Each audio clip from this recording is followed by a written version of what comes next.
दोस्तों अभी हाल ही में मैंने एक हॉलीवुड मूवी देखी है जिसका नाम है मर्सी। दोस्तों इसका कॉन्सेप्ट इतना जबरदस्त है कि आप सोच भी नहीं सकते। वैसे मर्सी इस समय थिएटर में रिलीज हो चुकी है जिसे काफी ज्यादा पसंद किया जा रहा है। तो जिसने नहीं देखा है पहले जाओ देख कर आओ। तो आज मैं इसकी स्टोरी को एक्सप्लेन करने जा रहा हूँ। पसंद आए तो लाइक जरूर करना।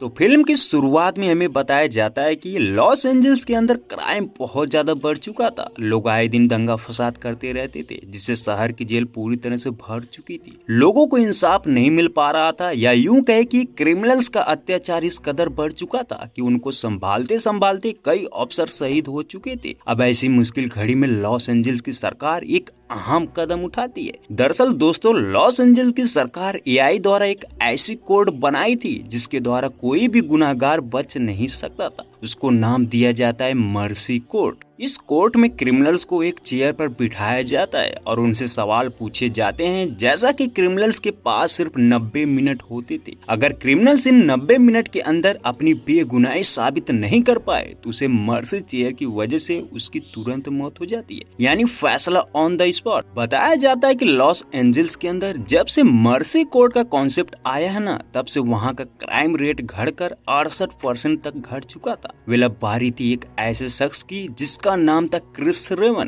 क्रिस एक डिटेक्टिव था। उसने कई क्रिमिनल्स को पकड़कर मर्सी कोर्ट लाया था, बट उसे ये पता नहीं था कि कभी वह भी मर्सी कोर्ट के जाल में फंसने वाला है। तो यहाँ पर क्रिस रेवन के ऊपर उसकी ही वाइफ के मर्डर का इल्जाम लगाया गया था। वहीं जब क्रिस की आंख खुलती है तो वह खुद को एआई चेयर पर पाता है। वह बहुत हैरान था क्योंकि वह सोच रहा था कि उसने तो कोई गुनाह नहीं किया, फिर वह मर्सी कोर्ट में कैसे आ गया।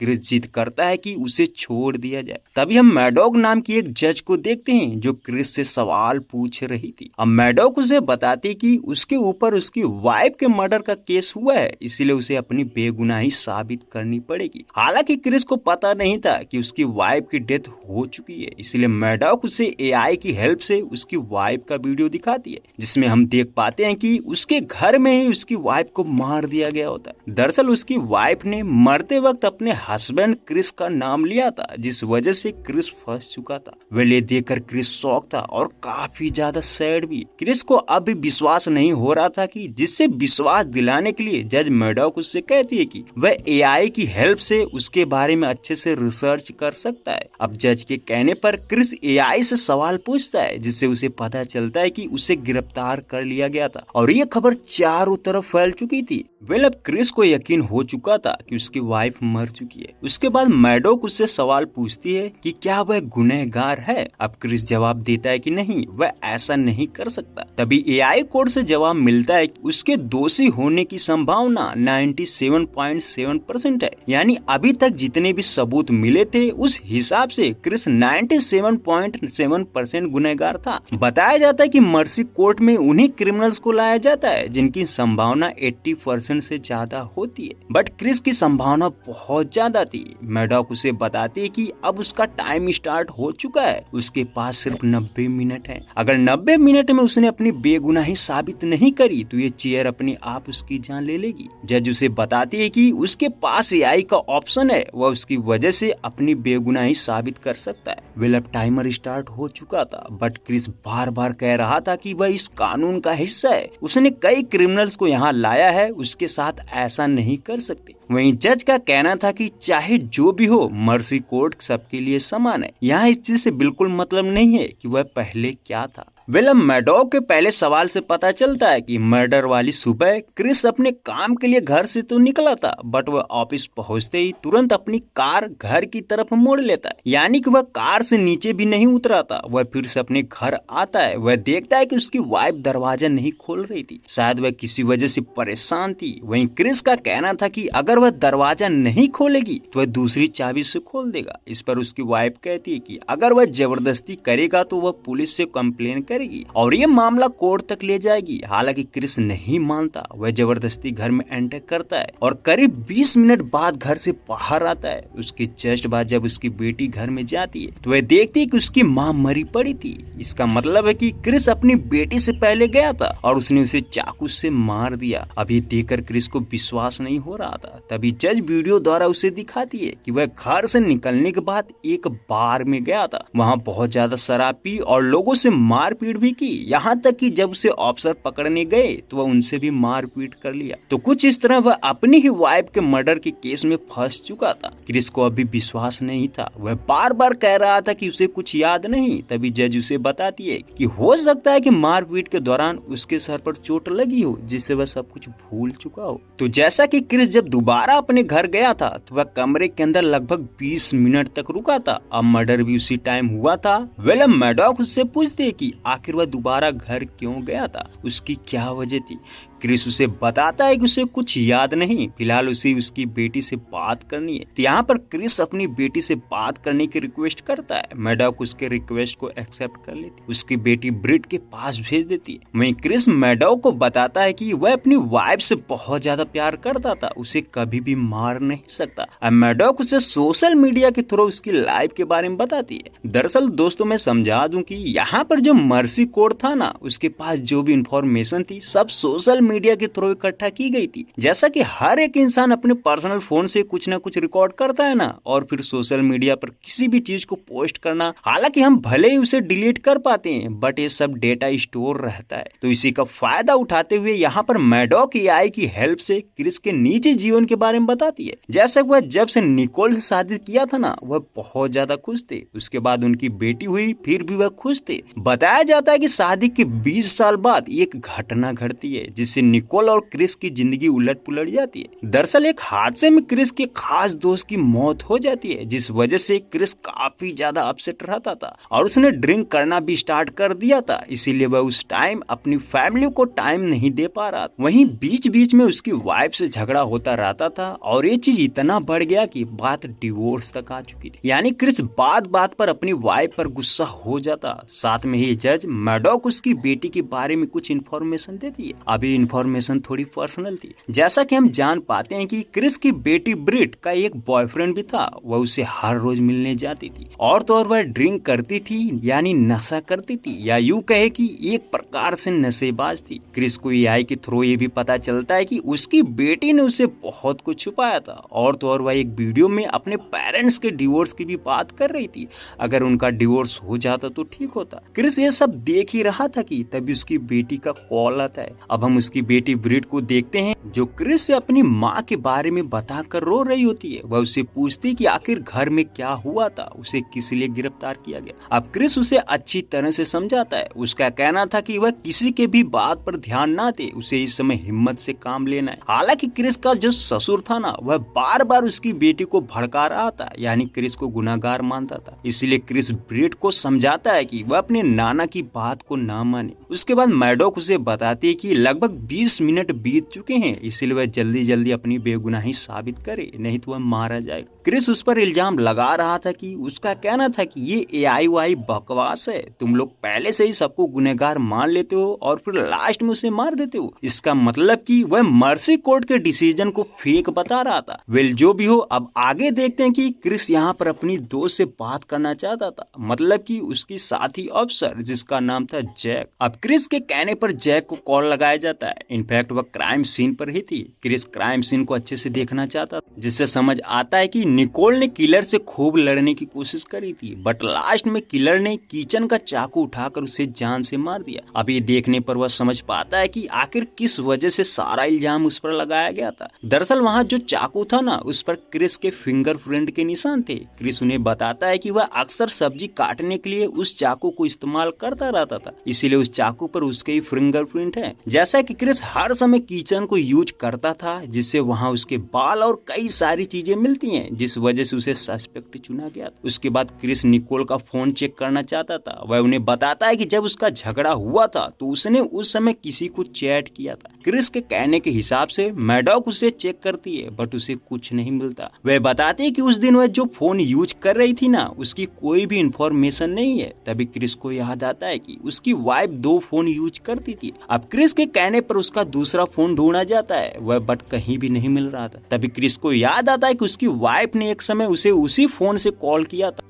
अब क्रिस उस नंबर को ट्राई करने लगता है। वहीं जब वह नंबर लगाया जाता तो उसकी रिंग उसकी कार में ही बज रही थी, यानी निकोल का दूसरा फोन कार में ही था। अब निकोल के दूसरे फोन को चेक किया जाता है जिससे पता चलता है कि ये फोन इलीगल था, यानी इसका कोई रिकॉर्ड ही नहीं था और तो और उसका जो नंबर था ना वह भी रजिस्टर नहीं था। तभी उन्हें फोन में एक डायल नंबर मिलता है जिसे लोकेट करने से पता चलता है कि उस नंबर की लोकेशन हॉलीवुड रेड जोन में है। अब ये जानते ही मैडॉक जैक से कहती है कि वह तुरंत उस लोकेशन पर जाए। अब यहीं पर एक चीज क्लियर कर देता हूँ कि क्रिस के छानबीन करने के हिसाब से बहुत सारी चीजें सामने आती है, जैसे कि उसकी वाइफ इलीगल फोन यूज करती थी और उस समय किसके साथ चैट कर रही थी, मतलब कि इसमें कुछ मिस्ट्री छुपी हुई थी जिस वजह से केस क्रिटिकल हो चुका था, या यूं कहे कि शक का दायरा क्रिस से हटकर दूसरी तरफ जा रहा था। उस वजह से मैडॉक उसे बताती है कि अब उसका गुनहगार होने की संभावना घटकर 96.7% हो चुकी है, यानी 1% घट चुकी थी। जैसा कि अगर 90 मिनट के अंदर यह संभावना लगभग 92% हो जाएगी तो क्रिस की जान बच सकती थी। फिलहाल अभी भी सिर्फ 1% कम हुई थी। वेल जो भी हो, उधर जैक हॉलीवुड रेड जोन में पहुंच चुकी थी। दरअसल वहां पर पहले से ही दंगे फसाद हो रहे थे, इसलिए जैक उसे ढूंढ नहीं पा रही थी। तभी मैडॉक उसे एग्जैक्ट लोकेशन बताती है जो एक होटल की थी। जैक उस होटल के पास पहुंचती है। हम देखते हैं कि वह बंदा उसे देखते ही भागने लगता है। जैक पुलिस टीम के साथ उसका पीछा कर रही थी बट बड़ी मशक्कत के बाद वह पकड़ा जाता है। अब दोस्तों यहाँ पता चलता है कि इस बंदे का नाम था पैट्रिक बर्क। वह इस होटल में एक शेफ था। पैट्रिक से पता चलता है कि क्रिस की वाइफ का उसके साथ अफेयर्स था। वह एक होटल में मिले थे, फिर उनमें दोस्ती बढ़ी और धीरे धीरे प्यार हो गया। तो ये दोनों चोरी छुपा बात करने के लिए इलीगल फोन यूज करते थे। क्रिस ये जानकर शौक था कि उसकी वाइफ उसे धोखा दे रही थी। वहीं पैट्रिक इसकी वजह उसे ही बताता है। वह कहता है कि तुम अपनी वाइफ को ठीक से टाइम नहीं दे पा रहे थे, इसलिए उसने ऐसा किया। तो यहाँ पर क्रिस अपनी बेगुनाही साबित करने में फेल हो चुका था। इस वजह से उसका शक का दायरा बढ़कर 98% हो चुका। ये देखकर क्रिस के होश उड़ जाती। वह अंदर ही अंदर टूट चुका था कि वह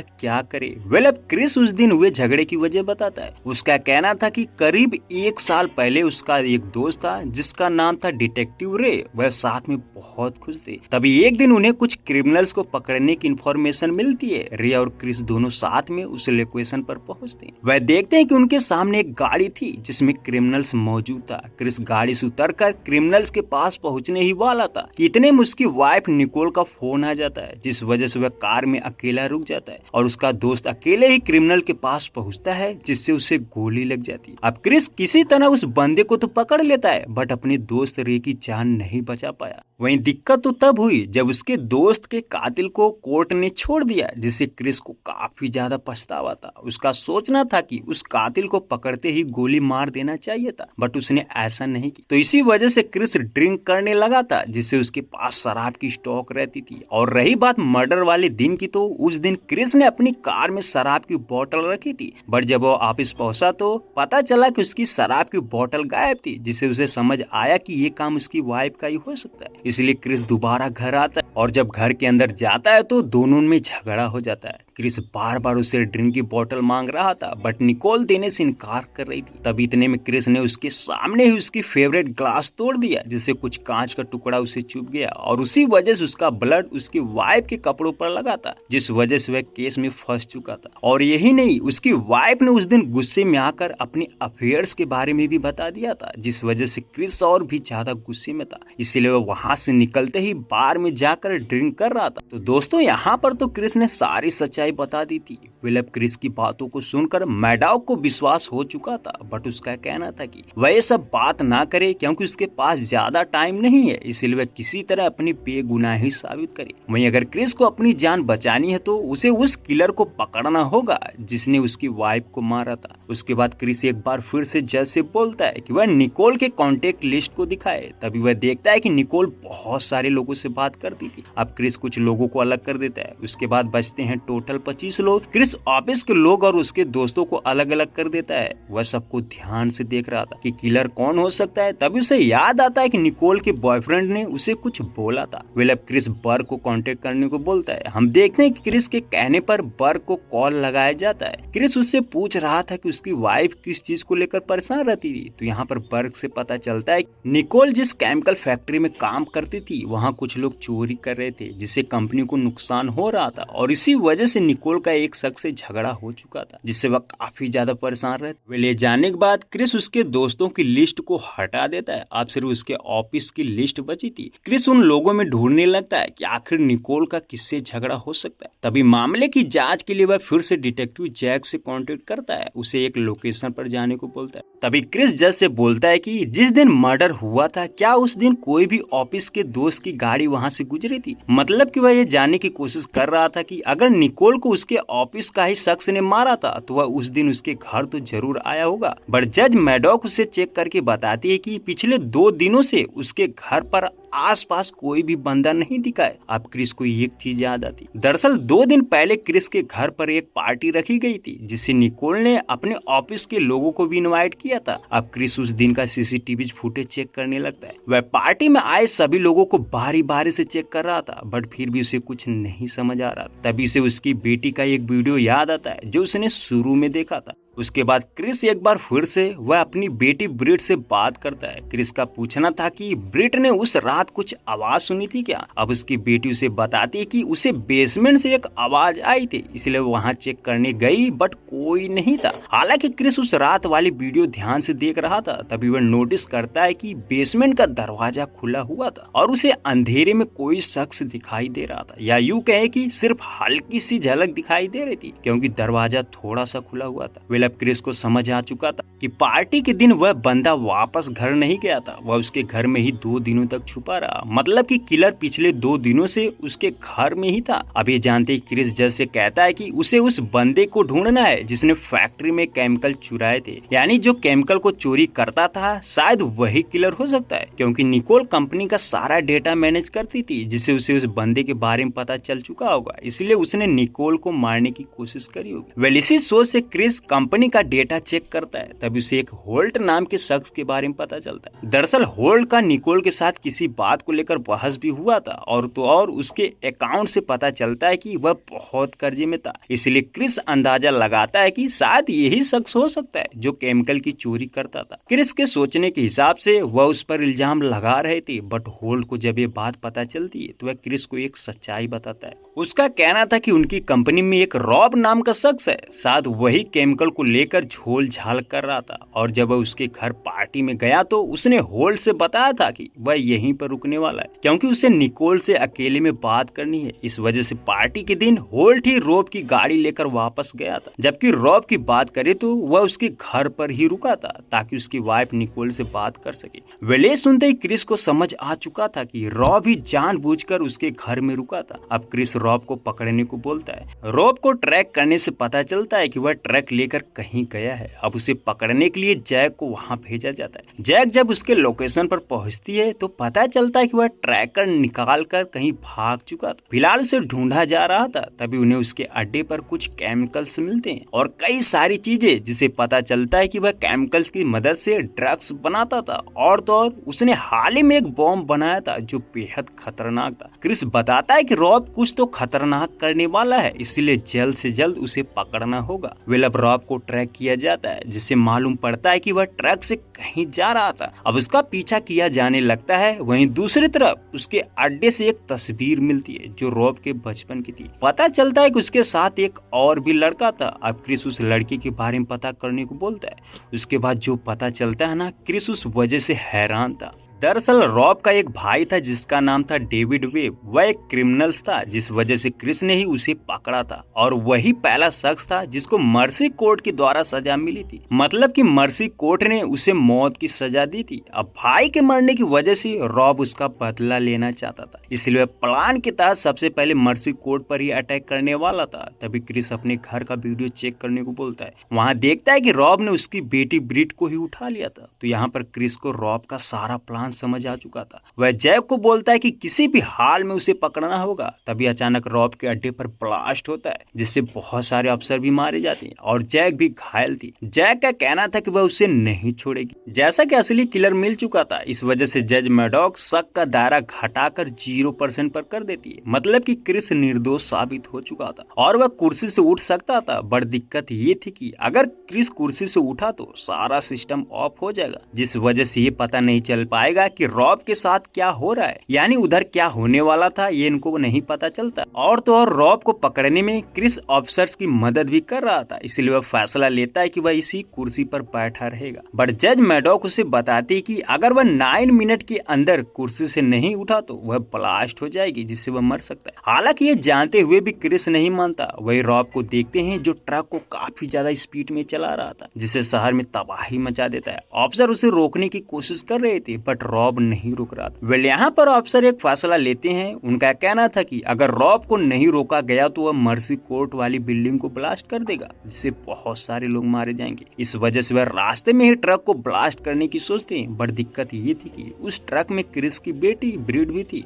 इस वजह से क्रिस उन्हें मना कर रहा था कि वह उसे ब्लास्ट ना करे, बट वह नहीं मानती। हम देखते हैं कि ऑफिसर एक ड्रोन में बम लगाकर ट्रक को ब्लास्ट करने की कोशिश करते हैं, बट जज मैडॉक उस बम को डिफ्यूज कर देती है, मतलब कि उसे भी ये फैसला ठीक नहीं लग रहा था। उसके बाद रॉब तेजी से ट्रक बिल्डिंग में घुसा देता है, जिससे मर्सी कोर्ट को काफी ज्यादा नुकसान होता है, जिस वजह से सिस्टम काम करना बंद कर रहा था। वहीं क्रिस के पास 1 मिनट से भी कम समय बचा था। वह जज से बार बार बोल रहा था कि उसे चेयर से बाहर निकाले, बट सिस्टम खराब हो रहा था, जिस वजह से जज ऐसा नहीं कर पा रही थी। बट लास्ट सेकंड में किसी तरह सिस्टम ऑफ होता है और क्रिस बाहर निकल जाता है। अब क्रिस किसी तरह रॉब के पास पहुंचता है, बट रॉब बहुत गुस्से में था। वह उसकी बेटी पर गन पॉइंट करके क्रिस को सरेंडर करने को बोलता है। वहीं रॉब डिटोनेटर से बम को ब्लास्ट करने की बात कर रहा था, बट यहाँ पर क्रिस एक दिमाग लगाता है। वह जज मैडॉक को बोलता है कि वह किसी तरह यहीं पर उसके भाई डेविड वेब की सुनवाई चालू करे। अब क्रिस के कहने पर जज रॉब के भाई की सुनवाई उसके सामने ही शुरू करती है। जज का कहना था कि वह अपने भाई को निर्दोष साबित कर सकता है। दरअसल दोस्तों, रॉब का जो भाई था ना डेविड ली, उसे किसी के मर्डर के जुर्म में अरेस्ट किया गया था, जबकि उसके भाई ने वह मर्डर किया भी नहीं था